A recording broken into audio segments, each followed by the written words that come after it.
Welcome to Karma Chronicles. Please like the video and subscribe. Let's begin. I was halfway through a lukewarm hot dog when my dad stood up and banged his beer bottle against the picnic table. Everyone turned toward him. Cousins, uncles, aunts, even the little ones stopped running around the park for a second. Dad beamed like a kid on Christmas morning. "I just want to say how proud I am of this family," he started. "Especially Lisa here, our little app genius, who's always been off doing her own thing. Well, today I've got a surprise." My stomach twisted. I already didn't like the tone. His smile got wider, like he was building up to something big. "Last week, I found Lisa's tablet just sitting on the couch, unlocked. So I poked around a bit and saw all that money just sitting there, doing nothing." The air shifted. People started glancing at each other, confused but curious. "So I fixed it? I booked the RV trip your mom and I have always dreamed of. Coast to coast, Yosemite to Key West. Use Lisa's account. She's always been so generous." There was a beat of silence before the table exploded with laughter and clapping. My cousin Brian shouted, "No way, that's epic." Someone raised a plastic cup and toasted, "To early retirement." My dad looked straight at me. "Don't worry, honey, I just moved stuff around." "You weren't using it anyway." Quick note, before listening, share which city or country you're watching from. I nodded, like it didn't matter. Smiled even. My mom leaned over and patted my hand. "Isn't it exciting? You've always said you didn't care about material things." I felt heat crawl up my neck. I gripped my cup so hard the rim cracked. That wasn't a personal account. That money was treasury monitored. A front. Everything I'd been building for the last 4 years, carefully scrubbed, all tied to that one fake identity. And now my dad, proud as hell, had just burned it all to the ground. "You're not mad, right?" he asked, still standing. "You always said we should do something fun before we're too old." I forced out a laugh. "No, of course not." He sat back down, grinning at himself like a hero. Around me, people were still clapping and slapping him on the back.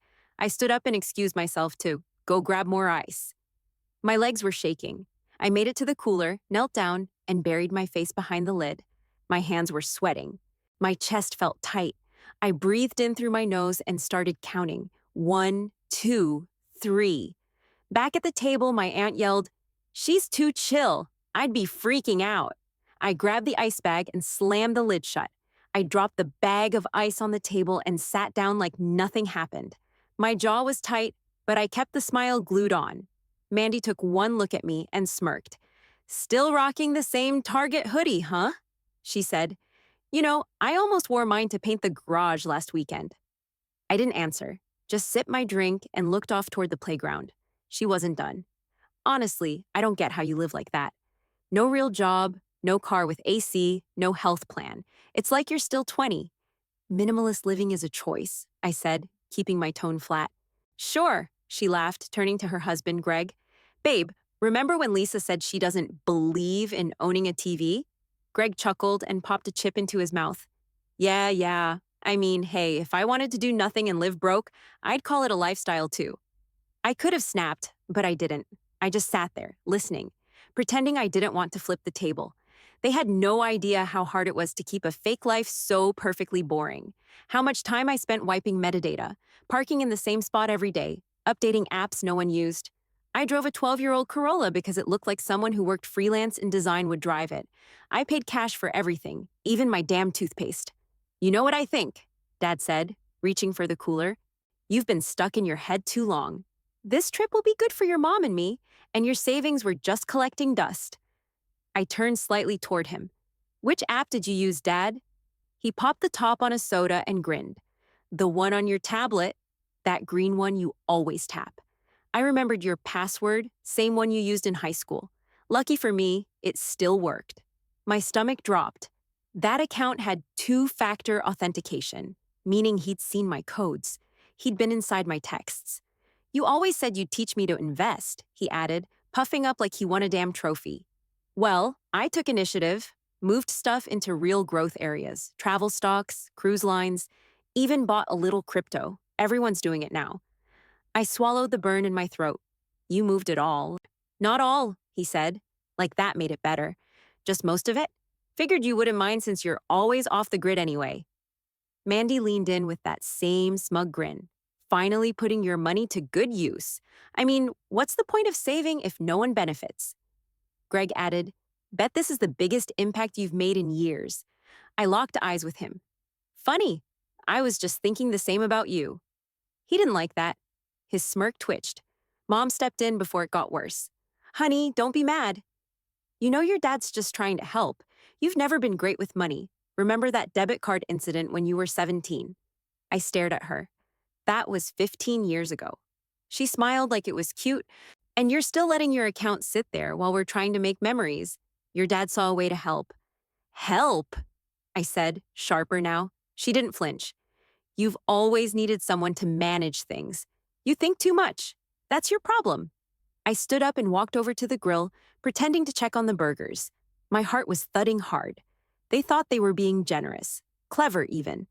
Meanwhile, every keystroke, every transfer, every access point had just thrown up 1,000 red flags.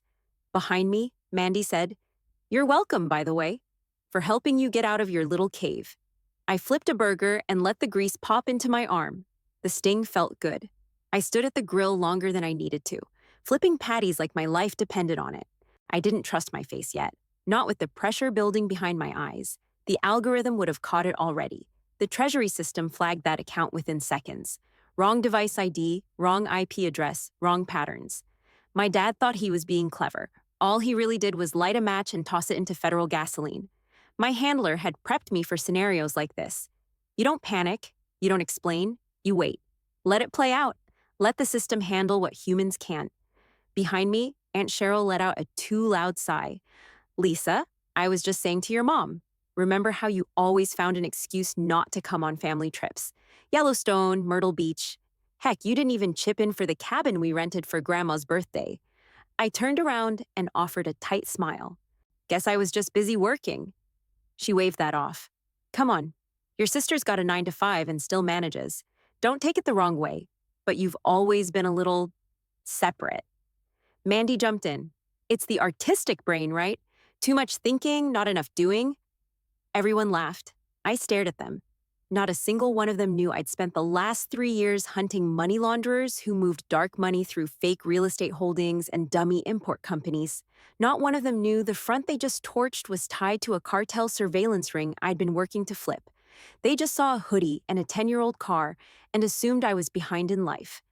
Separate's not a bad thing, I said, moving the finished burgers to the tray. Still, Aunt Cheryl added, if I had a nest egg like yours, I'd at least help your parents out more. It's not like you've got kids or a mortgage. Mom nodded. We've never asked for anything. Just thought it'd be nice to finally use it for something special. You make it sound like I've been hoarding gold bars under my mattress, I said. Close enough, Mandy muttered. I exhaled slowly through my nose. I couldn't blow my cover now. The alerts were already pinging through the agency. All I had to do was survive this weekend and stay in character. Greg turned from the cooler. Hey, so when's this big RV road trip kicking off? Dad clapped his hands together.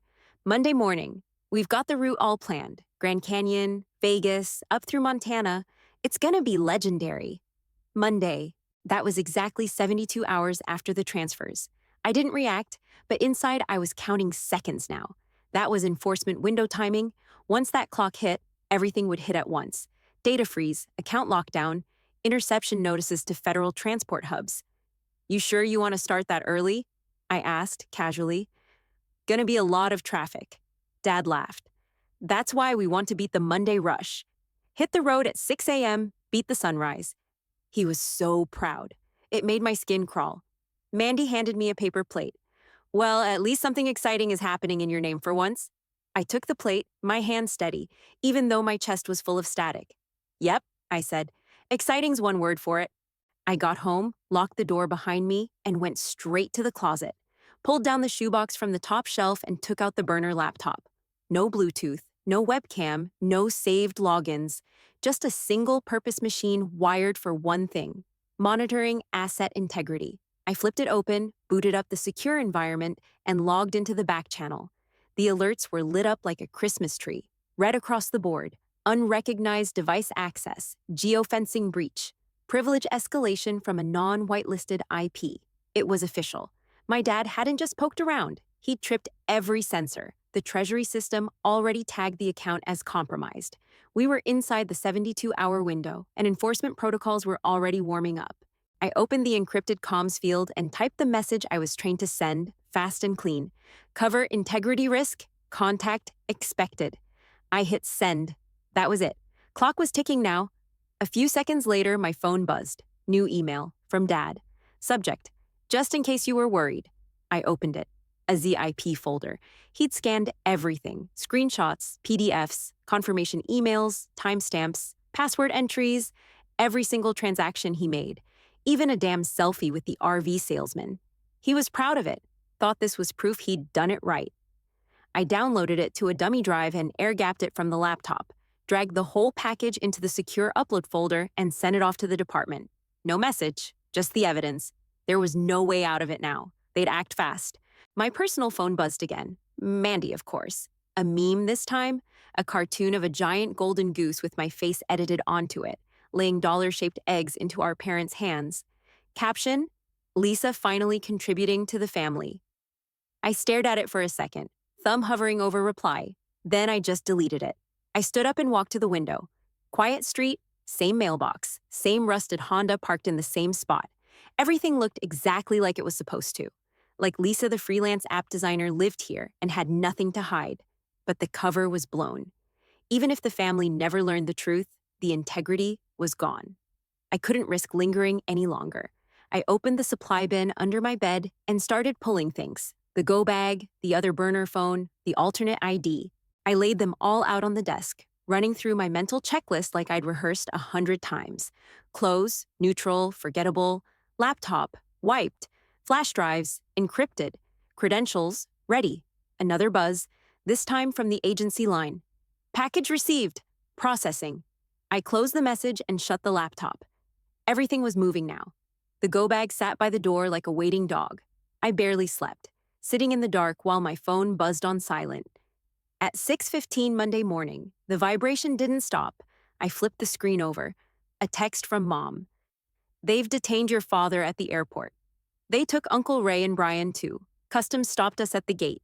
Please call. My fingers hovered over the keyboard. No panic, just process. I powered up the secure line on the burner laptop, logged into the Treasury back channel. The case file was already flashing red. A new message popped up from the duty officer. Subjects detained. Confirm prosecution. I stared at the screen. My thumb pressed into my palm hard enough to leave a dent. I typed back, affirm, proceed full, personal not applicable. Enter. The reply came instantly. Understood. Holding for federal interview, extraction window open. I shut my eyes for a beat. This was what I trained for. Clean lines, no leaks. My personal phone buzzed again. 3 missed calls from Mom, 5 from Mandy. Texts stacked up like falling bricks. What's going on? Why aren't you answering? They're saying financial crimes. This is insane. I dropped the phone face down on the table. My hands moved automatically. Encrypted drive into the bag, credentials into the side pocket, secondary phone powered on. I typed a single message to HQ from the backup. Cover compromised. Initiating extraction. Send. The confirmation tone was a tiny click. Another text popped in from Mom, this time almost unreadable, full of autocorrect errors and frantic exclamation points. I didn't open it. Instead, I went to the kitchen, poured the last of my coffee, and stood by the window. The same street, same mailbox, same rusted Honda, but everything was different now. The secure line pinged. Message from my handler. Assets safe. Stand by for pickup. Do not engage family. I answered with a single letter. K. More missed calls rolled in.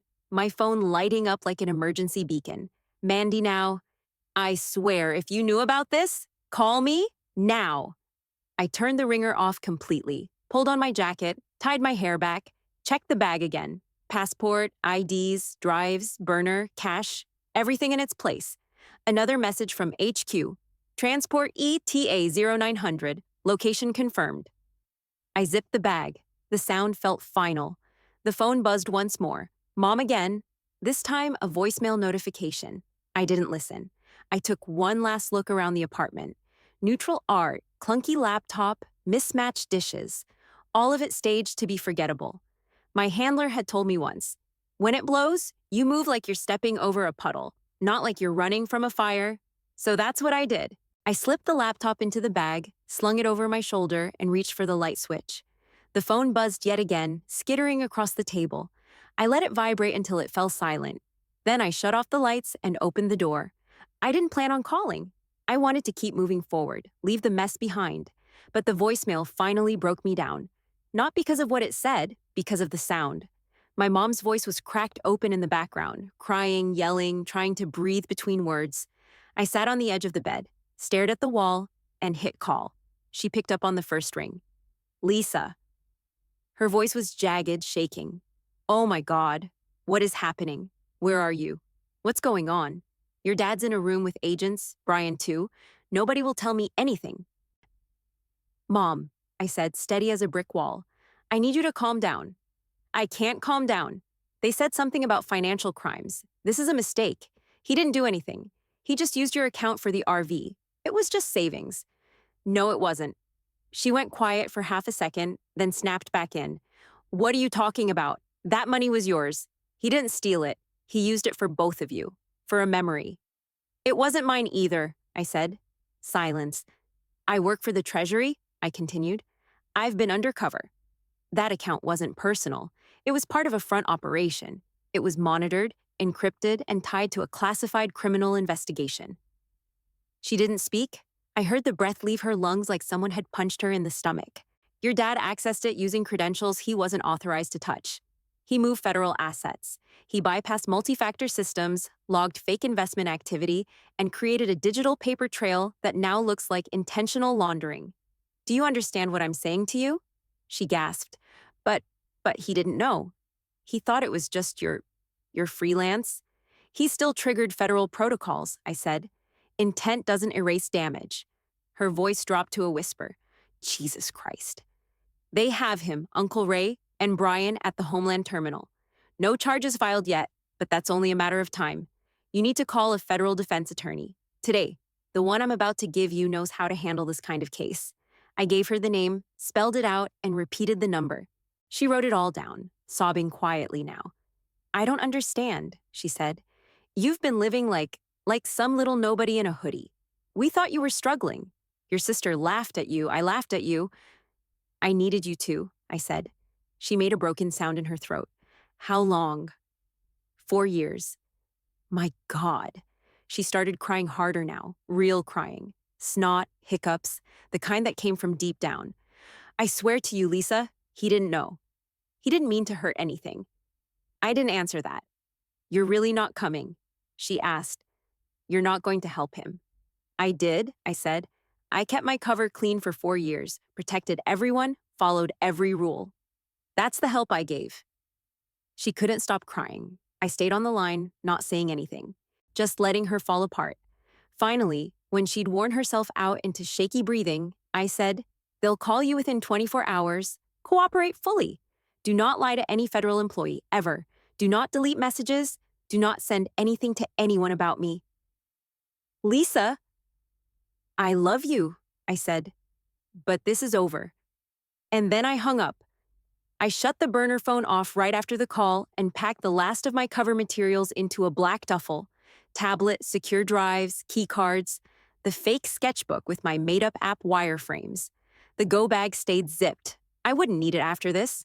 By 11:45, I was standing in the second level of a half-empty parking garage behind a closed-down Sears.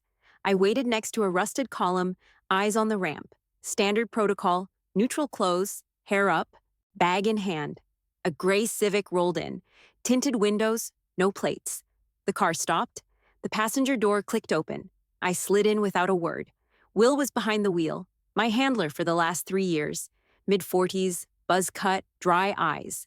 Never once called me by my real name. Hey, Red, he said, nodding. You good? I handed him the bag. Everything's inside, tablets wiped but intact. Burners, logbooks, key cards, all tagged.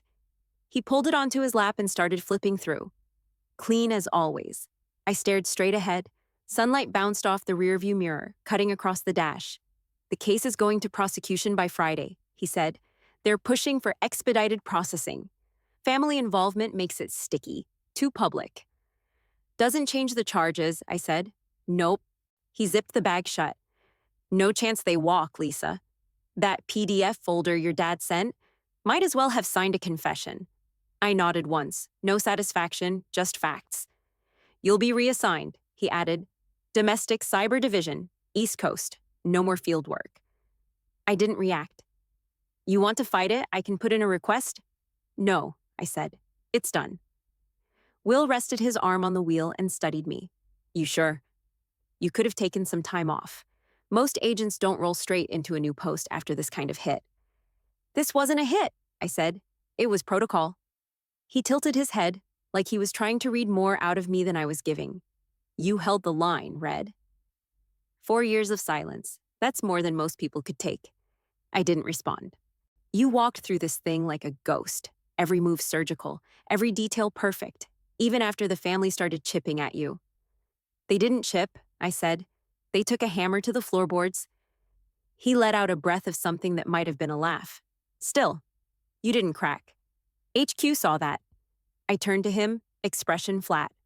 Rules are rules. Will looked at me for a long second, then gave a slow nod. All right then. The engine hummed low between us. Outside, a breeze knocked a paper cup across the pavement. Nothing else moved. I'll send your new housing file by tonight, he said. You'll check in at the DC field office Wednesday morning.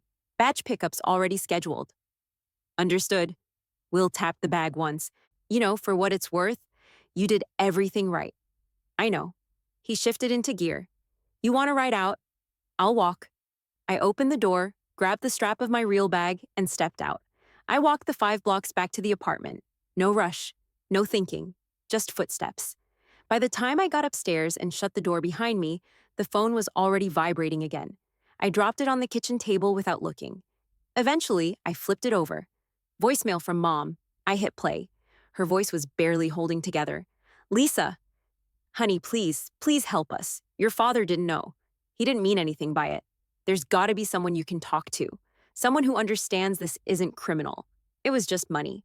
He didn't hurt anyone. Please don't let this happen. We're your family. Click. I sat down, opened my laptop, and refreshed my email. 26 new messages, all of them from family. I scanned the subject lines. We need to talk. This is insane. Please just call. One from Mandy. You should have just told us the truth. None of this would have happened if you hadn't been so damn secretive. He was trying to do something nice for once. You let him walk into this blind. This is on you too. I didn't respond. Just marked it, unread, and archived it. A text from Brian buzzed through right after. What the hell, Lisa? You let your dad get arrested over a mistake. You could have stopped this. You didn't even try. Unreal. Unreal. I deleted it. More messages came in. Facebook, Signal, even one from my cousin's burner number he used to text weed plugs. Like suddenly everyone was tech savvy when there was someone to blame. My inbox was a crash site. Guilt bombs wrapped in self-pity. Dad sent an email too. This has gotten out of hand. I'll talk to them and explain. They'll see it was a misunderstanding. You don't need to get involved any further. I've got it under control. He still didn't get it. Still thought he was the smartest guy in the room. I opened a new message, typed slowly, carefully, addressed to Mom. Subject, read this and cooperate body. Do not speak to anyone without the attorney I gave you. Do not try to explain anything to agents. Tell Dad to stop talking. He's making it worse. Fully comply. No games. No opinions. That's the only help I can give. Lisa, I hit send. Then I opened my contacts list and started going down the line. One by one, I blocked them. Mandy Bryan, Uncle Ray's wife, all of them. I paused over Mom's name. I left hers unblocked, only hers. I stood up, walked through the apartment slowly. My hand slid across the back of the couch. Fake suede, discount store. The framed art by the door was still crooked. I never fixed it because someone like Lisa, the freelance designer, wouldn't care. She'd live around the chaos. The mugs didn't match. The towels had little pineapples on them. The router was outdated on purpose. I'd built this place to look exactly like the life they thought I had. Directionless, frugal, dull. It was perfect. And now standing in it, all I saw were props. I picked up the fake diploma hanging near the coat rack. The name was real. The degree wasn't. It didn't matter now. I dropped it into the trash without thinking. The walls suddenly felt too quiet. I sat back down at the table, refreshed the screen, and waited for the agency's next ping. The meeting room at Treasury HQ was colder than I remembered. Second floor, back wing, reinforced walls, neutral gray paint, no clock. I sat in the steel chair with my back straight and my badge clipped to the inside of my coat, even though no one here needed to see it. Deputy Director Carlisle walked in carrying the case folder. Tall, early 60s, ex-military posture. He'd only spoken to me 3 times in the past 4 years, always directly, never small talk. He sat across from me and opened the file. Didn't even look up. Timeline first. I nodded. Compromise occurred Thursday afternoon. Unauthorized access from a home IP located in Northern Virginia. No digital obfuscation, full fingerprint trail. He flipped a page. Device. My personal tablet, breached while unlocked. Facial ID override through secondary user access. Password. My old high school logins. He guessed it. Transaction flow. I reached into my folder and slid over a printed spreadsheet. Started with 2 moderate withdrawals. Accelerated into full liquidation by Friday morning. He used my investing app. Left metadata all over it. Carlisle reviewed the page, gave a slow nod. PDFs were thorough. Arrogant, but thorough. Yep. He closed the folder halfway and looked at me for the first time. It's a clean case. Prosecutors are moving. Full financial exploitation. You know your family's looking at real prison time. I do. He tilted his head. Any regrets? I didn't blink. I regret that they thought they were smarter than the law. He smiled faintly, like he wasn't sure if he should approve or be worried. That's a sharp answer. It's a sharp situation. He leaned back. We pulled your file from rotation this morning. Cover ID will be fully deactivated by end of week. I nodded. Understood. You're not going back to field work, he added. We're moving you to the Domestic Cyber Division in DC. You'll be on a hybrid task force focused on digital asset laundering, mainly crypto rings and shell orgs. I didn't argue. That part wasn't up for discussion. Carlisle reached under the table and pulled out a slim envelope. New credentials, updated access, office location, contact protocols, clearance levels. You're off rotation indefinitely. I opened it and scanned the card. Clean photo, new name, different title, no field designation. You earned this, he said. Most people crack with family involved. You didn't. I placed the ID in my inner coat pocket, right where the old one used to sit. It was never about them, I said. He nodded slowly, then pushed a second document toward me. Final cover release. Sign here, here, and here. I picked up the pen. Signed every line without hesitation. My name, my real name, felt weird on paper again. He sealed the file. You'll report Wednesday morning. New protocols, new team, no press. This doesn't leave the walls. I don't talk. Carlisle stood up. No, you don't. That's why you're still here. I stood too, grabbed the folder, tucked it under my arm. One last thing, he said, pausing at the door. When you walked in here 4 years ago, nobody thought you'd last 6 months. We were wrong. I nodded once. You weren't the only ones. He gave a quiet chuckle and walked out. I stood alone in the empty room for a second. Just me, the echo of my name in ink, and the hum of the building around me. Then I walked out too, didn't look back. I got back to the apartment just after dark. The street was quiet, just the buzz of a faulty streetlight outside and the click of my key turning one last time in the lock. Everything smelled like dust and neutral detergent, exactly how a fake life should smell. I didn't bother turning the lights on. I grabbed a box and started stripping it down. The fake art above the couch, gone, straight into the trash. The clunky laptop I used for design mock-ups, even though it never ran anything real past Chrome and Illustrator, out. Mismatched dishes into a bag for donation. The coffee table I found off Craigslist and never wiped down because it looked lived in. Done. Every item had a reason for existing. Every book spine, every grocery list pinned to the fridge, every scratched-up coaster. Now it all felt like props after the play ended. Set pieces for a show no one would ever rewatch. I walked into the bedroom, yanked open the drawers, the flannel shirts, the minimalist sneakers, the fake journals filled with made-up UX ideas, all of it carefully curated to look casual. I dumped the last drawer into the box and sat down on the edge of the bed. For a second, just a second, I thought about Dad. Him standing at that picnic table, smiling like he just solved a Rubik's Cube no one asked him to touch. I shook my head and shrugged, nothing else to say about it. My phone buzzed on the floor next to me. I picked it up. Text from HQ. Welcome to the real world. I typed back, glad to be back. I stood, zipped the last duffel bag, and took one last look at the empty walls, clean, silent. I turned off the lights and walked out. Lock clicked behind me for the final time. At the curb, a black sedan waited with the engine running. No plates, no driver name, just what it was supposed to be. I stepped in without a word, eyes ahead,